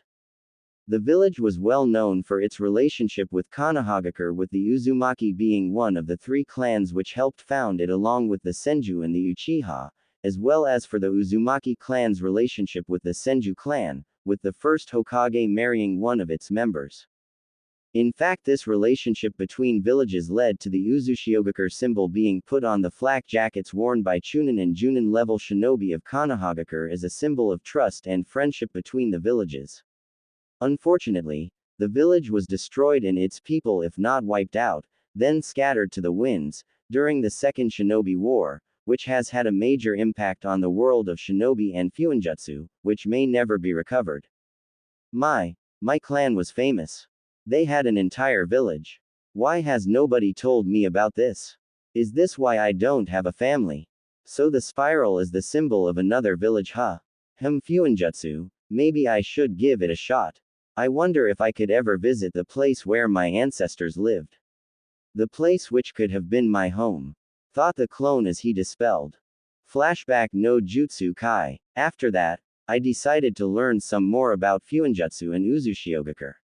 I've actually been able to make some stuff, but this is it, explained Naruto as he pulled out 7 small sealing scrolls, 2 of which had his kokutsu sealed inside, and a mass of exploding notes. Naruto, how long have you been able to make those things? Inquired the Hokage. Well, the notes are really easy to make, oddly enough, but I've only been able to make the sealing scrolls for a couple of days, said the blonde. If that's so, then how did you seal your kokutsu inside those 2 scrolls? Asked Kakashi as he pointed to the 2 in question. I bought them, explained Naruto, but they were really expensive. Gama-chan 1 was almost completely dead, and I didn't really seal all that much into them, only about 7 liters each. Well, I don't see why I shouldn't let you go, but I also don't see why I should either. Tell you what, if you promise to bring back everything you find for myself and a seal master to look at, as well as giving your teammates each one of your scrolls and some of the notes, then you can go. I'll also make whatever you bring back an Uzumaki clan secret so you don't have to give it to the council. I also have some scrolls on Fuinjutsu if you'd like to have them, said Hiruzen. I promise, and thanks Gigi, said Naruto as he headed for the door. When he was gone, the Hokage called out, Neko. And the cat-masked woman appeared.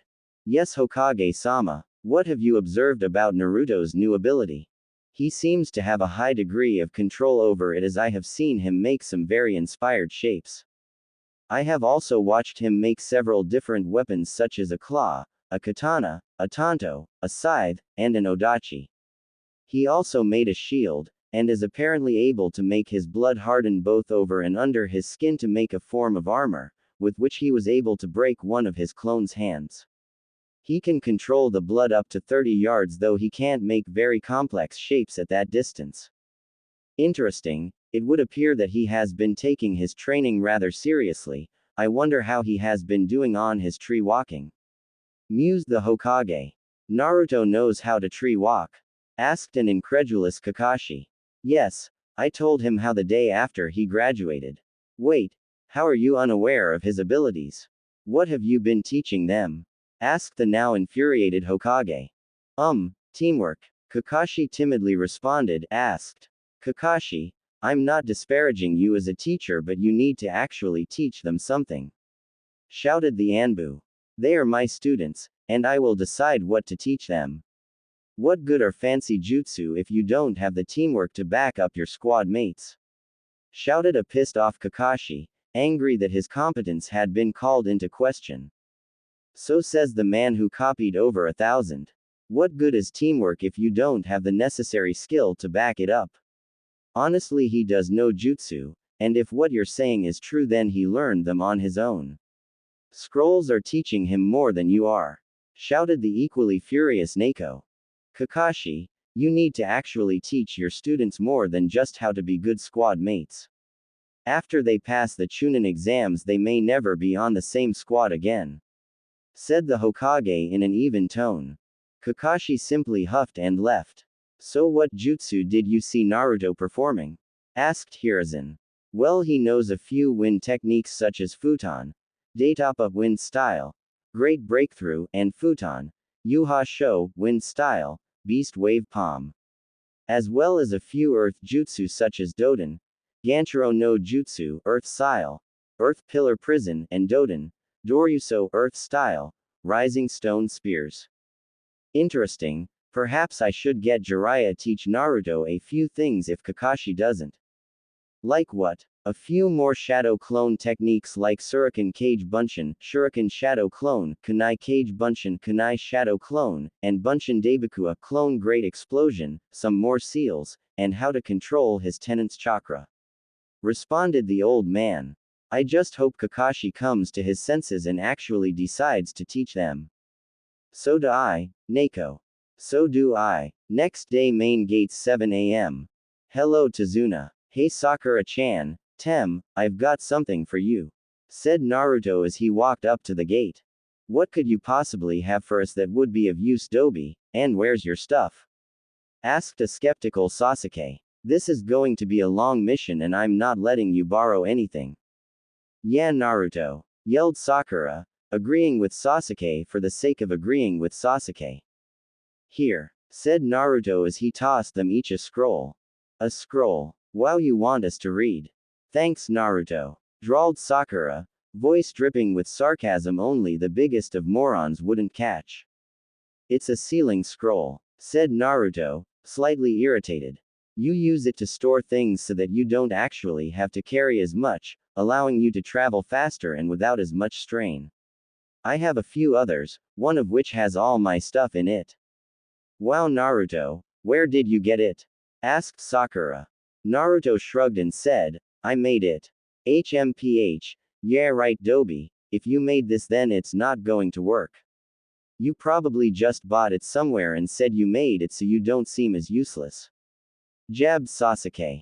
Yeah, Naruto, shouted Sakura again. If you don't want them, then give them back, said Naruto. No way, Naruto, these things are valuable, shouted Sakura. They are? Asked Naruto. I just thought the store where I got my first two was really overpriced. Well, if you did make them, you could sell them, said Sasuke.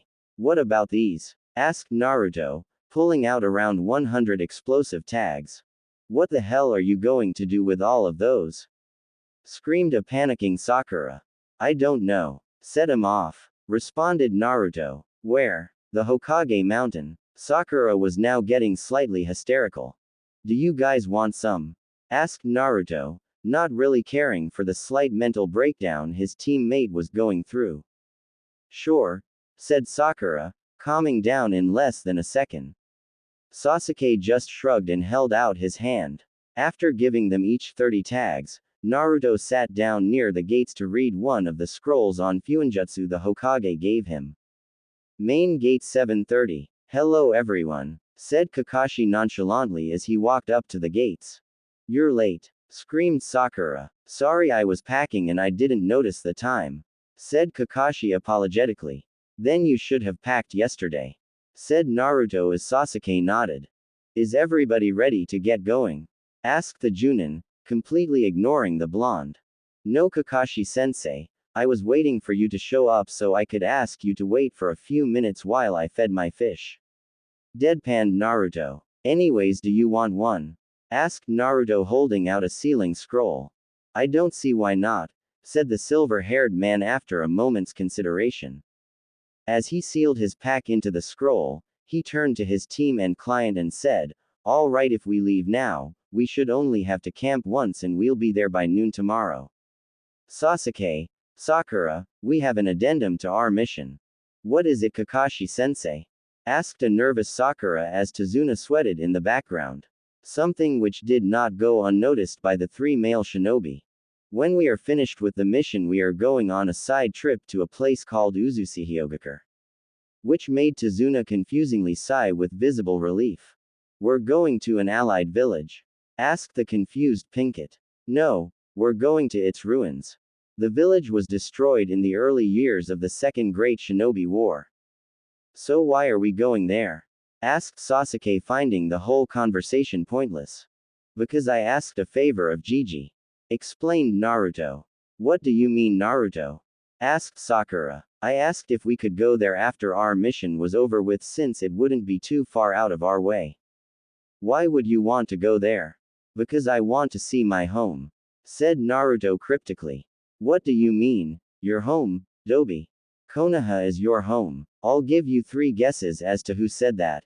It's the village where my clan came from, said Naruto. What clan? You don't have a clan, you're an orphan, said Sakura. Naruto sighed, as he pulled out the book he found 2 weeks ago, turned to the pages on Uzu, and held it out to Sakura. As she read, with Sasuke reading over her shoulder, their faces went through several changes, not the same ones at the same time, of course: confusion, shock, disbelief, disdain, anger, fear, and fascination being some of them. What? Naruto's clan helped found Konoha. Why weren't we taught this in class? If this is any indication, then I seriously need to stop harassing him before he goes postal on me. HMPH, whatever. Couldn't have been that strong if they were wiped out. Well, now that that's settled, let's get on with the mission. Random location on the road. About 5 hours later, Team 7 was on the road to Wave's border. Naruto took the lead with Sasuke, Sakura and Tazuna in the middle. Kakashi took the rear, making sure no one snuck up on them. Nay, sensei, does Wave have shinobi or a cage like Konoha? Too? Asked a curious Haruno. No, Sakura. Wave is more of giant port than an actual village. They don't have a shinobi academy, therefore no shinobi. Unfortunately, it also means that Nuke Nin tend to hide out there, said Kakashi without a care in the world while reading his book. Sakura paled when she thought of fighting renegade ninja. Sasuke just smirked in anticipation. Only the 5 great nations are allowed to call their leader a kage or shadow. Ho no Kuni, the land of fire, has Konohagakure, the village hidden in the leaves, and the Hokage, or fire shadow. Kase no Kuni, the land of wind, has Sunagakure, the village hidden in the sand, and the Kase cage, or wind shadow. Kaminari no Kuni, the land of lightning, has Kumogakure, the village hidden in the clouds, and the Raikage, or lightning shadow. Tsuchi no Kuni, the land of earth, has Iwagakure, the village hidden in the stones, and the Tsuchikage, or the earth shadow. And finally there's Mizu no Kuni, the land of water, with Kurigakure, the village hidden in the mist, and the Mizukage, or the water shadow. Said Naruto, who was also reading a book like his teacher, but it wasn't a smut one. Soon the group came across a puddle. That's weird. Why is there a puddle there? We haven't had rain in days, it's a hot dry day, and we're nowhere near a water source. Plus the ground is dry and dusty, so it should be absorbed into the ground by now. Realizing that something must be up, he looked back at Kakashi and made the slightest of motions with his head, gesturing towards the puddle. Kakashi, astounded that Naruto noticed, simply nodded his head almost imperceptibly. Let's see what you can do, Blondie. Suddenly two people with the scratched headbands that signified they were missing nins of Kurigakure came out of said puddle and wrapped Kakashi in an odd chain. One down, said the one with his right hand in a strange gauntlet. As they tore Kakashi to shreds. Immediately after they killed the Junin, righty went after Naruto as lefty went after Tazuna and Sakura. With Naruto, just as righty was about to impale Naruto, he held up both his arms, elbows and wrists touching, forearms facing out with his palms pointing at himself, and said, Kokutsu Tate Black Blood Shield. And with that, a channels the length of his forearms opened on each of his arms, spewing out black blood to make a circle that was around 3 feet wide and 1 inch thick. As righty's gauntlet bounced off the shield with a loud clang, Naruto put both palms on the black mass and said, Kokutsu Kusari Black Blood Chain, making a large number of tendrils come off of it and wrapping around the missing nin. With Sakura and Tazuna, with lefty barreling down on her, she did the only thing she could think of doing and placed herself in between Tazuna and the left-handed missing nin. After she did this, Sasuke appeared out of nowhere and kicked the man in the head. As he was sent flying, the Uchiha Genin went through a series of hand seals and finished with Tiger and screamed the name of his jutsu, Kaden, Gokaku no Jutsu, Fire Style, Grand Fireball Jutsu. After the fire died down, Sasuke turned back to his companions and wondered why Sakura looked so horrified. Turning back, he saw Lefty with his claw 6 inches away from his chest. Unable to react, he could only stand there as his life flashed before his eyes. No, I can't die here. I still need to revive my clan. I need to kill him. All of a sudden the attack looked to be in slow motion. As he was wondering this strange new occurrence, Kakashi came back from the apparent dead and caught Lefty in a headlock, knocking the man out. Good work, team, said the cycloptic Junin. Sakura, I'm proud of you protecting the client. Naruto, I'm good work capturing Gozu. And Sasuke, it looks like you unlocked your Sharingan, said Kakashi, praising all of his students. The Dobi was able to capture one and I almost die. That's pathetic. I need to get stronger. With my new Sharingan, I can get strong enough to kill him, so I guess it's not so bad a trade-off. Thought Sasuke as he glared at the missing nin writhing on the ground, caught in Naruto's Kokutsu Kusari, Black Blood Chain. Kakashi-sensei, you're alive? Asked Sakura. Of course, Sakura. Something like that would never kill me, said Kakashi, playfully pointing at a pile of wood that signified a substitution 3. But why pretend you weren't when those two attacked? I wanted to see who their target was, explained Kakashi. Ninjas attacking ninjas is one thing, ninjas attacking civilians is another. He said, turning to Tazuna. We need to talk. As Kakashi and Tazuna were having their conversation, Naruto was simply examining the prisoners. Those are some pretty interesting gauntlets, said the Kyuubi. Perhaps. What about them? Why not take them? 4. Why would I do that? If I want claws, I'll just make them with the Kokutsu. Oh, and if you're separated from it, If you're so low on chakra you can hardly stand. Face it, kid, you need a weapon. Isn't that what kunai and shuriken are for? They're not really weapons, more like basic tools. Very well, I'll take them, said Naruto to the fox as he slipped the gauntlets off the missing nins and placed them into a sealing scroll, with the only one noticing being Kakashi. He then turned back to the others as they finished up the conversation. So what do you guys think? Asked Kakashi. We should continue the mission, sensei, said Naruto. I agree with the Dobi, it would look good on our records to have an A- rank as a genin, said Sasuke. And I wouldn't feel right just leaving Tazuna to die, said Sakura. Well, it looks like it's your lucky day, Tazuna, said a cheery Kakashi. Thank you. You have no idea what this means to me, said a relieved bridge builder. Just so you guys know, now that the Chunin level assassins failed, the nest will be stronger, possibly Junin. You will leave them to me and protect the client. Do you understand?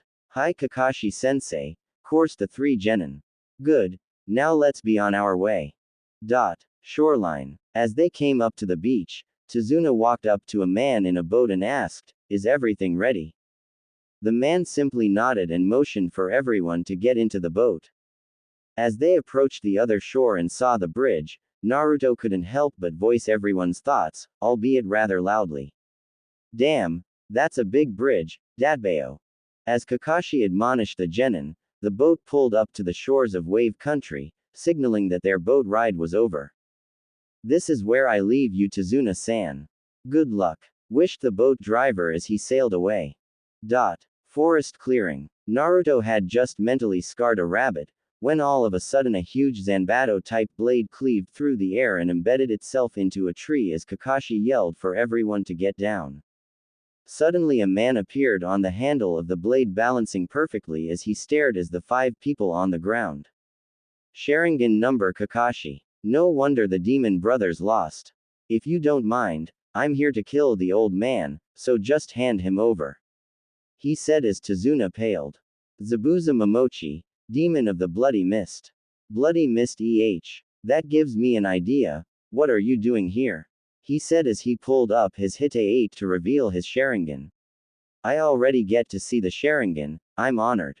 I'm here to kill the old man, said Zabuza as he and his sword disappeared, only to reappear on the surface of the water. Looks like I get to have a little fun. Kurigakure no Jutsu, hiding in the mist. All of a sudden the area was flooded with a thick white mist, with Kakashi yelling at his students to protect Tazuna and not to enter the fight. Then the voice of the demon rang out through the mist. 8 points. There are 8 points on the human body which guarantee a kill. Larynx, spine, lungs, liver, jugular, subclavian artery, kidneys, and heart. 8 points and only 5 people. Which to choose, said Zabuza as his killer intent flooded the area. I can't breathe, thought Sasuke as he unknowingly inched a kunai towards his own throat, so this is a real ninja. The waiting is worse than the actual confrontation. It almost makes you want to end it all just to make the feeling stop.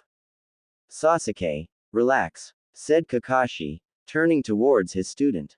I won't allow my comrades to die. I'll protect you with my life. Trust me.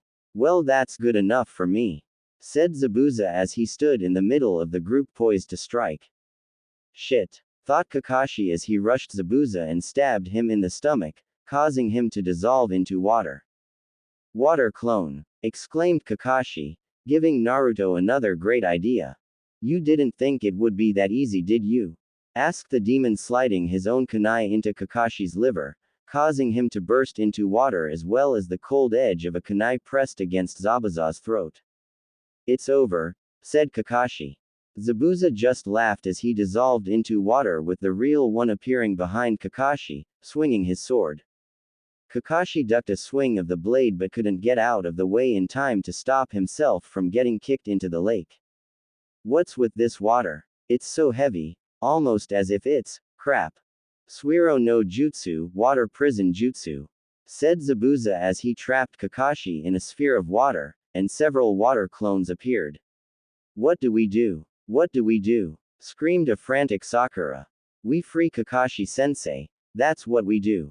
Sasuke, you get the clones, Sakura, you protect Tazuna, and I'll free Kakashi-sensei. Said Naruto as he unrolled 2 scrolls with the kanji for blood on them. Oh, what is the brat going to do? Wondered Zabuza. Fuinjutsu Kai.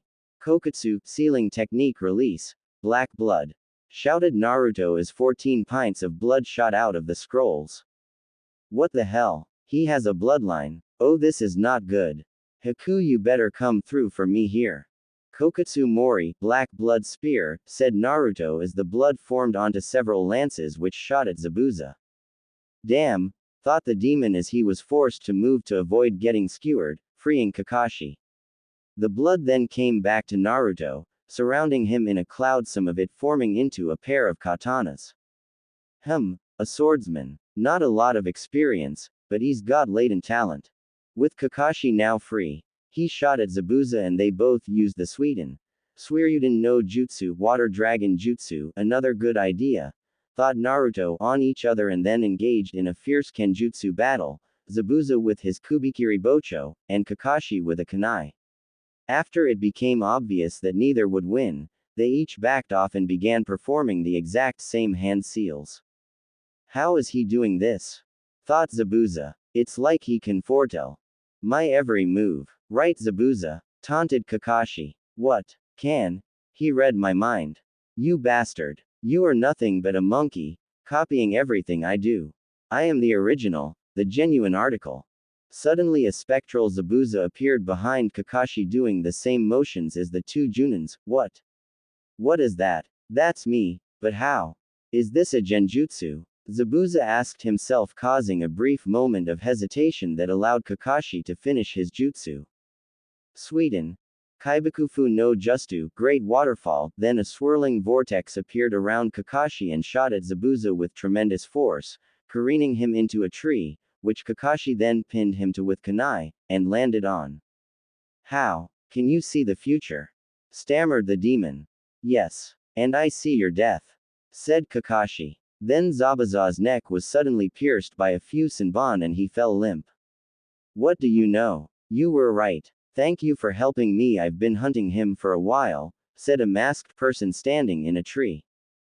After Kakashi checked that Zabuza was dead, he told the hunter, alright then, I guess our job is done here, so let's go. As he put his hite-8 over his eye again. Then the masked man took the body and the sword and left, something which Kakashi found strange. He wasn't able to comment on it though since he collapsed from exhaustion.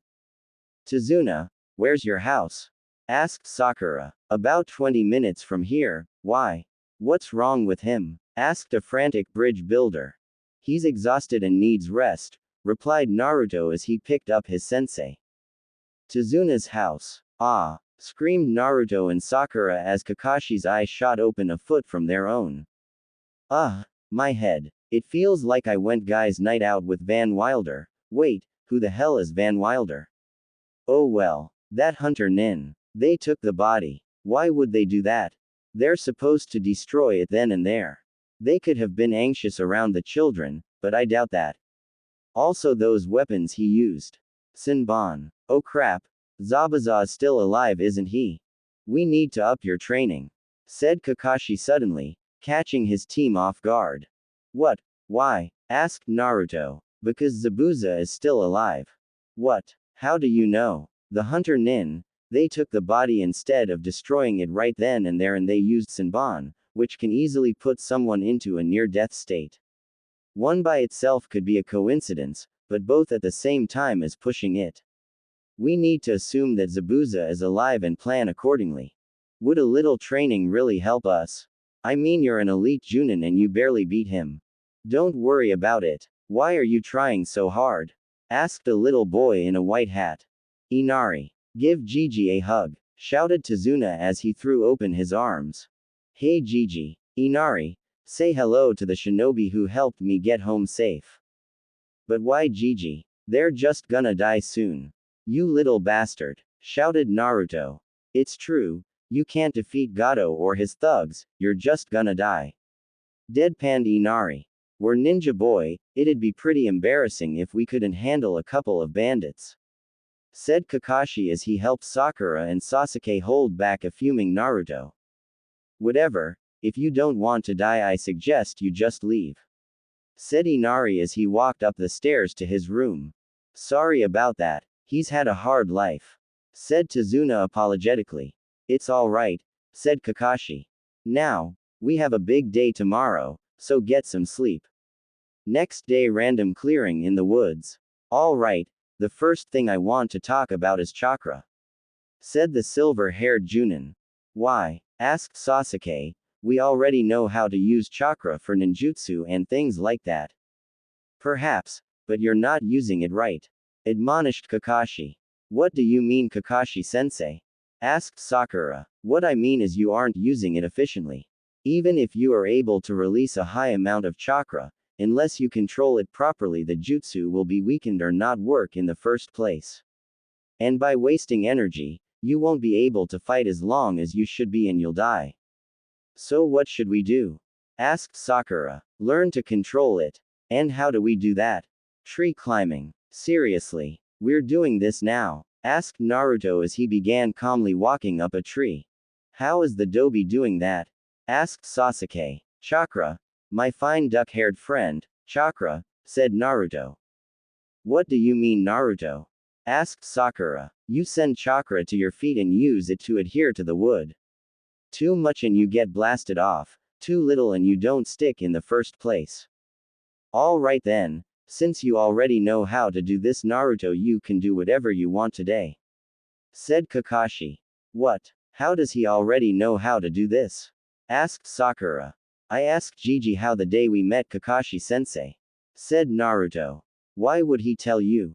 Asked Sakura. Because I asked, explained Naruto. Hey sensei, are we going to have a life or death struggle looming over the horizon before every actual lesson?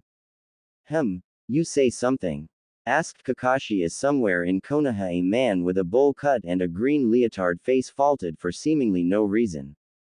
Kakashi-sensei, can you follow me? There's something I want to talk to you about, inquired Naruto. Random clearing in the woods. Let's see, from that battle I got the idea for 3 jutsu, the Kokutsu Bunshin Back Blood Clone, the Kokutsu Kiri Blood Mist, and the Kokutsu Ketsuryuden Black Blood Dragon Jutsu. I've never made a jutsu before, so I was wondering if you had any ideas, explained Naruto to Kakashi. Well, I would suggest you start with the clone jutsu, since you already know the non-elemental form of it. How do I do that? Wondered the blonde. Simple, said Kakashi. Instead of making a clone out of nothing, you make one with the Kokutsu. And how do I do that? The same way you would make any other type of clone. Perhaps I should teach you Doden Cage Bunshin first and then you can move on to making your Kokutsu clone, said Kakashi. Thanks, Kakashi-sensei, exclaimed Naruto, but what about the other 2? One at a time, Naruto, one at a time, said Kakashi as he pulled out a blank scroll and proceeded to copy down the instructions for the jutsu. Forest clearing morning 3 days later. Naruto was passed out on the ground due to chakra exhaustion due to his working out his frustrations about what Inari said about him not knowing pain. After he had snapped, he left to go practice his Doden Cage Bunshin, Earth Sado clone, and could now do it effortlessly. He was about to try to use his Kokutsu instead when he collapsed. This was the scene Haku walked in on as the fake hunter Nin was looking for herbs in a pink kimono and hair down, a passed-out blonde not that much younger than the ice user, 5 with a leaf hite 8 and several small piles of mud and dirt surrounding him. As Haku knelt beside him and reached out to him, Haku thought, it would be so easy. You're going to catch cold if you sleep out here, said the young ninja, shaking Naruto awake. Naruto, still in his half-sleeping haze, saw the most beautiful face that he had ever seen, and with his heart pounding and his stomach feeling strange, he whispered the first thing that came to his mind. Tenshi, 6. As Haku blushed, the fake hunter Nin asked, what are you doing out here? I'm training, said Naruto. Whatever for? You look strong enough already. I need to become stronger though. And why is that? So I can become the best in my village, and to make everyone acknowledge my strength, Datbeo. Do you have someone precious to you? I have several. Why do you ask, miss? I believe fighting for someone who is precious to you can truly make you strong. And how would you know that? Asked a suddenly suspicious Naruto as he narrowed his eyes. Only years of training kept Haku from flinching at his question. Just something I've observed, said Haku nonchalantly. Alright, conceded Naruto, not fully convinced. Well, since you're here, can you help me pick some herbs? They're for a friend of mine. Asked Haku, changing the subject. Alright, miss. As they picked the herbs, a comfortable silence hung over them, though neither really knew what to say to the other. After they picked the last of the herbs that Haku needed, Naruto said, "Goodbye, I hope to see you again, and be careful, times like these it's not safe to walk around alone, miss. I'm sure we'll see each other again soon, Naruto. Oh, and by the way, I'm a boy," said Haku as the disguised nin walked away. Holy crap, he's hotter than Sakura. Finally found your mate, Kit. This one is at least acceptable. Sorry Kyuubi, I don't swing that way. Though I get the feeling he wasn't telling the whole truth about something. I better follow him. So using the skills that allowed him to paint the Hokage mountain in broad daylight, wearing orange, not get caught until after he was done, and then allowed him to outrun Abu, he followed Haku. Where is he going? There aren't any towns around here. Soon they both reached a dilapidated hut in the woods, which Haku entered after making sure that nobody was around. What could possibly be in there? His friend. But why would he check to see if the coast is clear? Naruto then snuck in after making a cage bunshin and ordering it to follow anyone who came out that wasn't him, and found Zabuza lying in a bed with Haku standing next to it as an angry-looking midget with two bandits yelled at him. What am I paying you for? You get the job done or I'll dispose of you and find someone who won't be beaten by a bunch of brats. Keep your panties on, Gato. I was unprepared last time, what with Sharingan Kakashi and some brat with a bloodline I've never seen before, said Zabuza. I don't care if the Hokage himself showed up. You kill that bridge builder or our contract is finished, screamed Gato as he walked out followed by his samurai bodyguards. How much longer do we have to keep working for that slime ball? He tends to look at me a little too much, asked Haku. Until we kill the bridge builder or until something better comes up. He's keeping the hunter nin off our backs, and if we kill him that'll make too much of a fuss. After giving a very feminine giggle, Haku asked, so which of those kids had the bloodline? That was kinda cute, thought Naruto. The blonde one, replied Zabuza, making Haku stiffen momentarily. Why, are you interested, little girl? Little girl. Haku told me he was a guy. Unless she was lying to protect herself. A little bit. No, just wondering. I need to report this to Kakashi-sensei, thought Naruto as he left the shack. With the clone. Okay. Boss said to follow anyone who isn't him, so I guess I'll follow the short guy. After a while the short man and his two bodyguards came to a small fortress and he followed them in, thinking, who is this loser? Why would he have such a large and well-defended place? Damn missing nin, it's a good thing I never intended to pay the bastards anyways. Gato thought out loud to himself. And my men will have fun with the girl. Girl, does he mean Haku? Haku is a girl, but why would she tell me she's a guy? Unless she was protecting herself, thought the clone. You all know your jobs, right? Asked Gato to the shirtless thug. Yeah, when you go to kill Zabuza or anyone else that remains after the attack, we go get Tazuna's family in order to get some leverage on him, said the thug. Correct. I don't understand why that idiot, demon, actually thinks I'm going to pay him. So much cheaper to hire bandits, though no match for ninjas, mused Gato. I need to tell the boss this, thought the clone as it went to go find a safe place to dispel in. Tazuna's house. So let me get this straight. After you snapped at our client's grandson and made him cry, you went out into the woods alone and trained until it nearly killed you. And perfected the jutsu, then passed out, only to be awoken by a stranger. And immediately agreed to help them pick herbs, after which they told you they were a guy.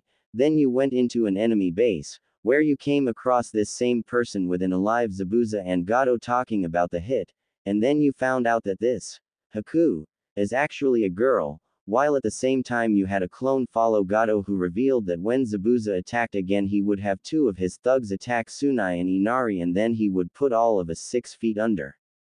Is that right? Have I missed anything? Asked an exasperated Cyclops. No, said a sheepish Naruto. I don't know whether to be proud or worried. Both. Why not? How were you able to sneak into both Zabuza's base and Gato's fortress anyways? Asked Kakashi. I don't know, I guess I'm just that good. I mean, I've been sneaking past Anbu and Gigi and the various clans for years and nobody noticed beforehand. With those sneaking skills of his, and if those pranks of his are any indication, his trap-making skills, I'm going to have to recommend him for special Junin or Anbu when he gets a little more experience and makes Chunin. Maybe by then he'll also be a seal master. Anyways, good work Naruto, you may have won us the battle before we even started fighting. At the bridge day of the fight, who did this to you? Tazuna frantically asked a dying worker. A demon, said the man as he passed away. Well, it looks like we meet again. And all 3 of your brats are here. Excellent, I've been hoping for a rematch. Said Zabuza as he materialized in the mist with Haku next to him wearing her full Hunter Nin battle regalia. Zabuza, wait. We are not your enemies. Said Kakashi. Oh, and who is? Asked the swordsman. Gato is. He never planned on paying you. He's planning to wipe out the survivors after our fight to the death. And how do you know this? We have a trusted source on the inside, explained Kakashi. Interesting. Well, how about we give him what he wants? What do you mean? We spar a little and wait for the prick to show up with his army and then play a little game of, who's the better killer? I don't see why not, said Kakashi. So me and you, Haku and your brats. We won't go after the bridge builder since if what you say is true we have no need for him. Why don't you come with us to Konoha? Asked Naruto as he received the memories of the dozen or so clones he left to take care of Gato's bodyguards. What do you mean, brat? Asked Zabuza. Why don't the 2 of you come to Konoha? You could teach people Kenjutsu and Haku could work at the hospital or as a shinobi with her skills.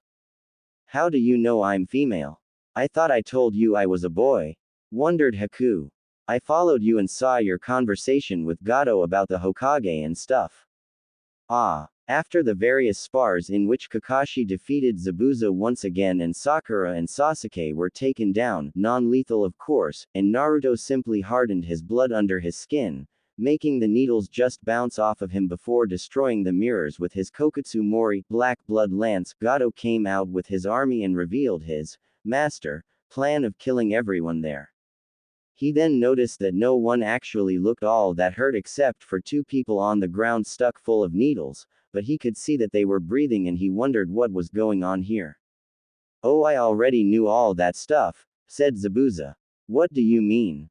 These guys told me. Now I suppose it's about time we play who's the better killer, break into your house, steal everything of value, burn the place to the ground and go on to Konoha. Actually, before we go there we're going to the ruins of Uzushiogakure. Said Kakashi.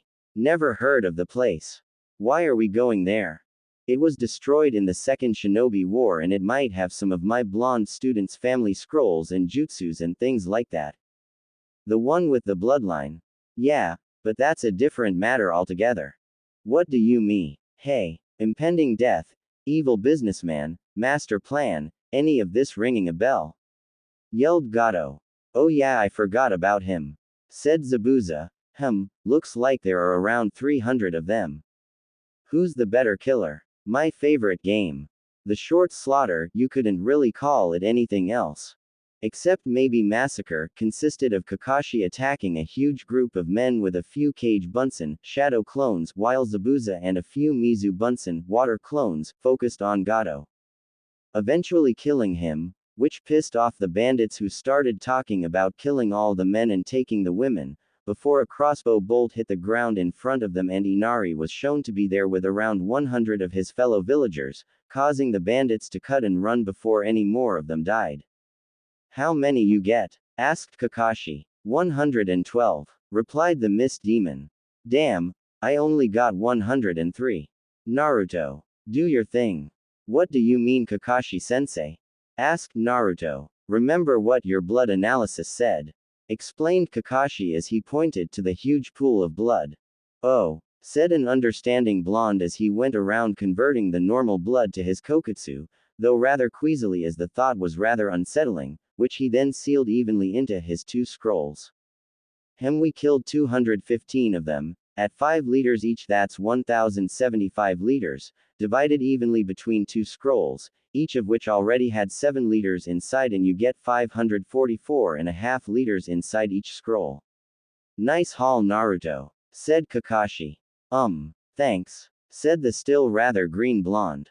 So what now, Kakashi-san?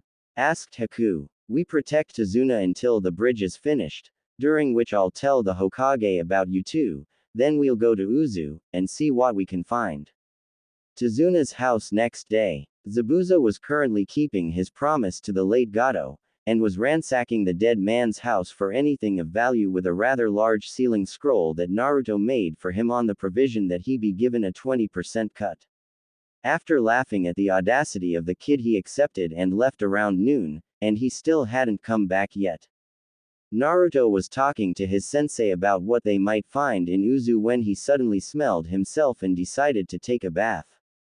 He had just opened the door, when suddenly he caught a face full of Haku clad only in a towel, showing him that Haku was most definitely female.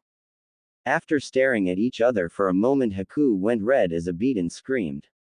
Kya, pervert. Naruto's last conscious thought of that day before he was sent into a wall by Haku's righteous fist of female fury, embarrassment, was, Kya. That was kinda cute. Tazuna's house next day. What happened? Asked a bleary Naruto as he woke up propped upside down against a wall. You got knocked the fuck out, that's what happened, said Sasuke as he placed a bowl of cereal and a glass of orange juice on the floor next to Naruto. Why did that happen? Asked a still slightly concussed blonde. Apparently you didn't knock on the bathroom door as Haku was taking a bath, explained Sasuke. Remembering the events of the night before, Naruto had to wipe a bit of blood from his nose as he got up to eat the breakfast Sasuke had brought him. So where is everybody? Asked Naruto. Downstairs. Zabuza came back sometime last night covered in blood and drunk off his. A drunken demon, that's either the funniest thing you'll ever see or the most terrifying. Probably a little bit of both, said Sasuke as Naruto finished his breakfast and went downstairs for more. As he entered the kitchen, both Sakura and Haku glared at him and chorused, "Morning, pervert." After sighing and mumbling something about accidents, he got a piece of fruit from the bowl on the table and asked Zabuza, "So, what did you get?" "A lot of money, some artifacts, a few weapons. Don't worry, you'll get your cut, damn brat." "Hey Zabuza, can you teach me that hidden mist jutsu? I want to see if I can use my koketsu instead of water." "An interesting idea, brat. What do I get out of it?" "So when will the bridge be finished?" asked Kakashi, ignoring the two. "In a few days, now that no one is sure that Gato is going to kill us all," said Tazuna. "Good. Unnamed bridge day of completion. Thank you for all your help, I couldn't have done it without you," said Tazuna as he shook hands with all the Leaf Shinobi. "It's no problem," said Kakashi. "Alright, part 1 of this mission is done, now on to a part 2, the escort of Naruto Uzumaki to the ruins of Uzushiogakure to assist in the retrieval of his clan's secrets." "What?" asked Sakura as Sasuke was also shocked. "An Uzumaki? Huh, interesting," mused Zabuza aloud. As the shinobi were walking away, Tazuna and his family and friends were watching them, wondering what to name the bridge. "The sexy Tazuna Bridge, of course," said Tazuna, who was only half joking as he puffed out his chest. "How about the Great Naruto Bridge?" asked Inari. "I like the sound of that. A symbol named after the man who gave us all hope for a better tomorrow." Before you say that, in the office they were showing favoritism to Naruto, talking about training him, that may be, but I don't care. Sasuke gets way too much, so I'm just evening the score. It's kind of implied in the chapter, but Naruto does have supplies to make seals like ink, and blank paper and scrolls. He's just incapable of making anything greater than exploding tags or sealing scrolls at the moment. If you were wondering what Naruto is wearing, here it is. Black shinobi pants with a kunai shuriken holster on both legs, a sleeveless black undershirt, an orange sash, a forest camouflage hooded jacket, a holster for various scrolls like the shoulder holsters for pistols in detective movies, black shinobi sandals, and 2 hip pouches, one for his sealing supplies, and one for his various other ninja inventory. 1. Gama-chan is the name he gave his wallet, since it is shaped like a frog. 2. Why the hell would you ask this? If there were shinobi in Wave Country, don't you think he would have hired them? 3. Where do you think they get the logs? 4. Did you notice the same thing I did? No one took the gauntlets. Seriously. They tied the a-holes to a tree in the manga and let them keep the gauntlets. Sure, they were unconscious, but still. WTF. 5. Haku's 15 in my story. 6. Means angel.